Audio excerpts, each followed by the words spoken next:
Boston Bruins trade reports are seriously heating up as Elliotte Friedman just dropped another major update on Pavel Zacha, now with a team named as his top target, as well as more information and a name possible in return. We're going to be breaking it down, as well as going over how Marco Sturm will have a major factor in this decision. We're going to be breaking it all down here in this video. Before we do jump into it though, ladies and gentlemen, I ask you one favor. That if you haven't already, be sure to hit the sub button. Join me here on the channel. We have so much Bruins news to cover just like this as reports are continuing.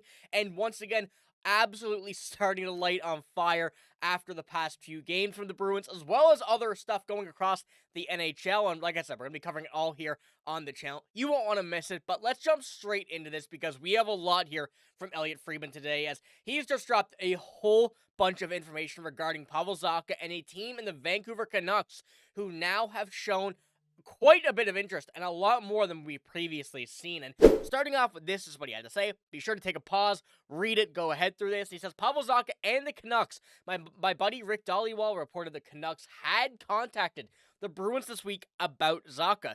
That's true, and I think that's going to be on for quite some time. I think it's all the way going back to the summer. The Canucks and the Bruins have been on and off about this, and you know, Zaka's not in the last year of his deal. He has another year. Teams are looking for centers. Boston doesn't have to do it here if they don't want to, but this has kind of been a dance that the Canucks and some other teams seeing if they can pry Zaka out of there. Now, this is once again a much further update than what we've seen lately from the Boston Bruins regarding Pavel Zacha. Now that a team has for sure contacted them, we've seen at least the Canucks before and the Montreal Canadiens both be interested in Pavel Zacha. However, we had not heard if there was any information regarding an actual, discussion of a trade. But now we can confirm that from Rick Dhaliwal and Elliotte Friedman that is indeed the case. Now, one also big thing to note here on this is that Pavel Zacha does not have the Vancouver Canucks on his 13-team no-trade list, meaning that he would not have to waive his modified no-trade clause to get moved. And this is something I think certainly not in the favor of Pavel Zacha, but in the favor of the Boston Bruins in this instance. If they find something that really makes a whole lot of sense and they want to push this, they have that opportunity to do so. Now, Pavel Zacha for this season has been a guy that's been really surprising a lot of people, especially when he comes down into what we've seen this season, and not just this season, but also the past couple of years on his, whatever kind of opportunity he's been given, because we know he's been in quite a few. First line left wing, second line left wing, second line center. There's been a whole lot of opportunities for him, and now finding that home with Casey Middlestat and Victor Arvidsson on the second line, he's been a very solid player this year, and I would even argue more than solid with 9 points in 10 games, and seemingly like he's going to at least exceed quite a bit of his point total right now, although there is a lot of season left, a lot of hockey left, but on pace. He certainly is projected to do so, and over his last two seasons, 47 points, 59 points, 57 points, he has been the definition of consistency. Even last year when the Bruins were not the team that anybody wanted them to be, he was still solid alongside Pavel Zacha, alongside David Pastrnak and Morgan Geekie on that top line for the most part of the season, and second line as well for the little bit. But now going into this, with a team that seems like they are having the opportunity to be legit, this is going to be an instance where the Bruins need to make a decision, not necessarily quick, but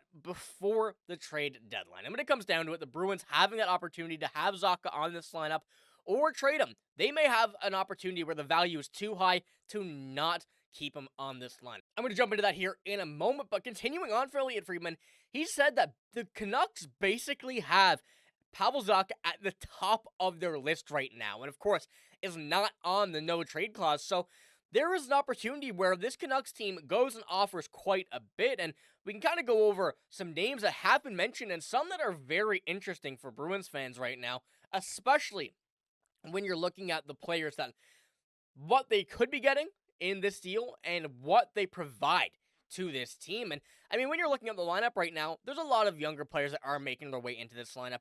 They have not seen that yet. There's still a lot coming in, but you start to see that here.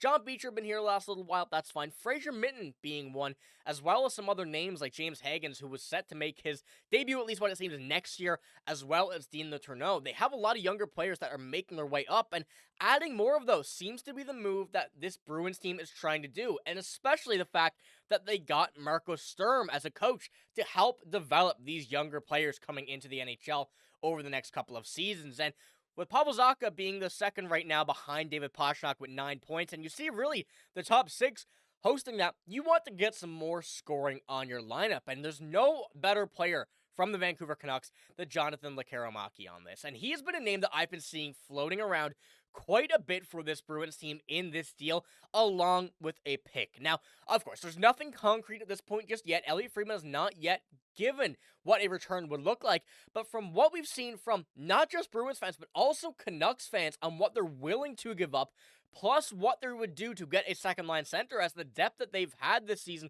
has gone very hurt or just not playing out to be, they are looking and desperately needing a second-line center, which would, in result, give you a better return for a guy like Pavel Zacha. Now, I will still say, before we do jump into Lekkerimaki, that you have to be sure if you're trading Zaka. I think that now, if the Bruins want to get better now, they have to keep him. But when you're looking at kind of the future, I think Jonathan Lekkerimaki certainly fits that. Guy is an elite sniper, and from what we've seen from a lot of people, he is someone that is going to be reminiscent of some current Bruin players. And for Vancouver, they may have to part with a 2026 first-round pick on top of a prospect is one thing that we can add to that, and then something that Patrick Alvin doesn't really want to do, Elliotte Friedman said. So there are opportunities where this Bruins team could get a massive haul in return. And we know the Bruins have a nice group of picks right now, of course, and going into the next couple of years, they have a lot more than what we've seen in recent memory for the Bruins. So looking at a top prospect from the Canucks in Jonathan Lekkerimaki or a few other players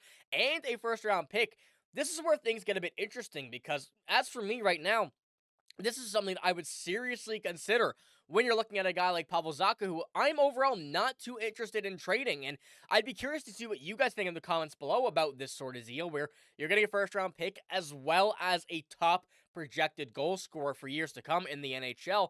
It's certainly something that the Bruins would love to add while you're losing a top piece here on this team. And you see from Ian McIntyre here, it's pretty interesting to kind of look at Jonathan Lekkerimaki as a player, because a lot of Bruins fans see him as still a top goal-scoring talent, but a lot of Canucks fans see him as someone that had just not played out well. And as they're encouraging preseason, Jake DeBrusk, what he had to say on Jonathan Lekkerimaki is that he can rip it. He reminds me of pasta in some ways, just the release when it comes off the stick.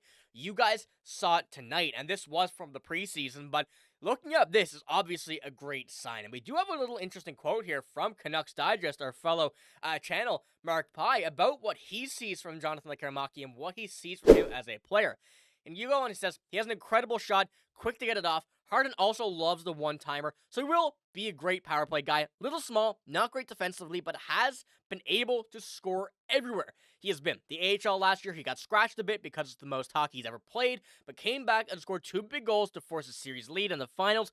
When he was in the SHL with Orbero HK, they basically won every game he scored. So that's a very good sign and a very good track record from Lekkerimaki already. So if you were to look at this now as a deal which provides a first-round pick and Jonathan Lekkerimaki for Pavel Zacha, would you do this deal? I think this is the big question that the Bruins are going to be asking themselves, is something like this. If they can get a top prospect and a first-round pick, is it worth trading Pavel Zacha in this instance? I want to know what you guys think in the comments below here, but that's all I have in this video. If you did enjoy, give it a like, hit the sub button as well. I'm signing out, though. Thank you for watching. Hope you have a great day. See you later.